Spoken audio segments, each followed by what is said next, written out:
Hi, we're Jacob and Andrea. Welcome to our channel. Hopefully you're coming from the last video where we talked about all the things that we love about our van. In this video we're going to talk about 8 things we regret about our van build.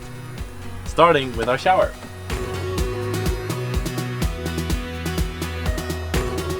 When we started the build, we made a list of everything we thought was important to have in a van, and a shower was at the top of the list. But now, after living in the van for a few months, we realized that we don't really need this big of a space to shower, and we could have definitely used this space for something else. Things that aren't so good about this shower room is that the entire construction of it is pretty heavy.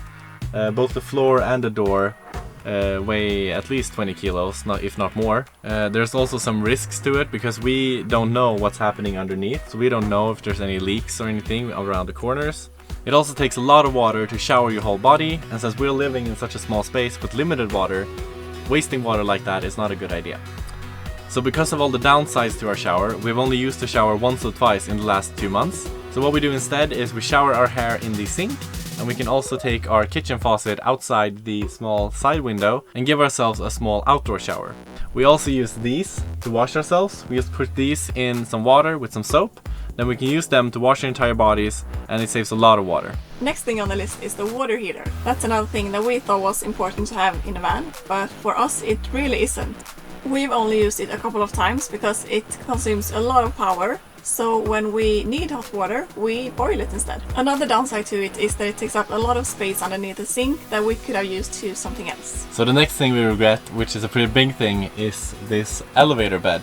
Having an elevator bed can be good for a lot of reasons. It allows us to have a full-size bed and a lot of seating underneath, but it can also be bad for a lot of other reasons, like it removes the ability to stand in half the car. Like, I can only stand like this, which means I can't even stand correctly when I do the dishes because the bed goes below my shoulder. It's also a lot less convenient than you might think, because every time we take the bed down, we have to clear this entire area of stuff and put blankets on top to protect the countertops. We also have to secure it every time we go somewhere, so when the bed is down we have to put pillows on the sides so the bed doesn't slide anywhere. The electric motor that drives the bed makes a lot of noise, so if we pull up to a camp spot late at night with other people, the sound from the motor might actually wake people up. Another downside to an elevator bed is that both the motor and the bed frame add a lot of weight to your car that you wouldn't have if you had a stationary bed. And another thing you might not see is our sunroof, because it sits above the bed. So the only time we get to use it is at night. So if you have a lot of guests often, this amount of seating and an elevator bed might be good for you, but we rarely have anyone over, so having this much seating is pretty unnecessary for us. So what we would do instead is we would have a fixed bed underneath the couch and have just enough seating for us two somewhere else in the van. The next thing is our Lagoon table mount. We actually heard a lot of good things about it before we bought it, and a lot of people who had it recommended it, so we thought that this was the best thing. But it really wasn't for us. And because we wanted a table this big, we couldn't mount the table mount centered on the table, which led to the table not being level. So you can see it sagging a bit in this corner. If you have a smaller table, this might be perfect for you, but with a larger and heavier table, this wasn't a good solution. Because the Lagoon table mount mounts on the side, like here, it's always in the way of the person who sits there. So instead we would choose the table mount that just goes straight to the floor, and one that still allows the table to move around.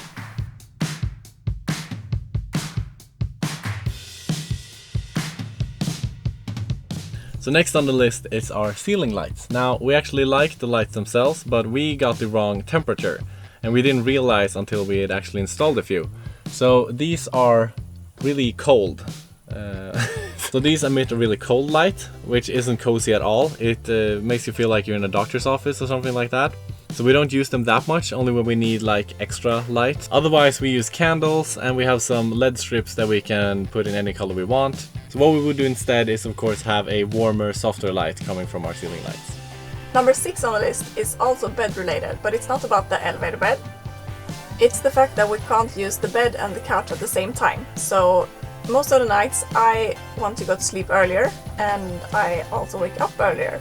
So there's a few hours every night when one of us wants to sleep and the other wants to be awake, but we can't use the bed and the couch at the same time. So in the evening either Jacob has to sit in the front or I have to be awake for longer than I want to.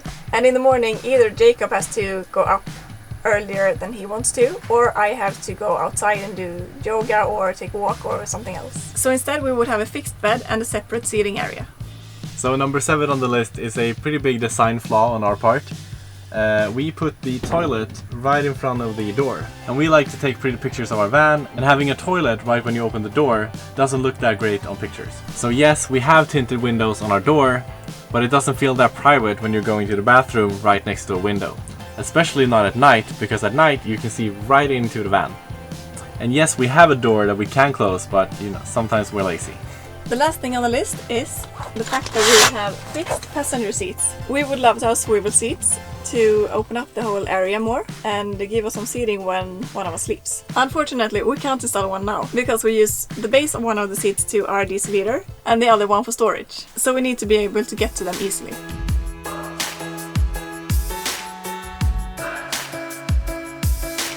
So that's 8 things we regret about our van. Don't forget we have an 8 things we love video, links in the description. So that's all for now, see you in the next one!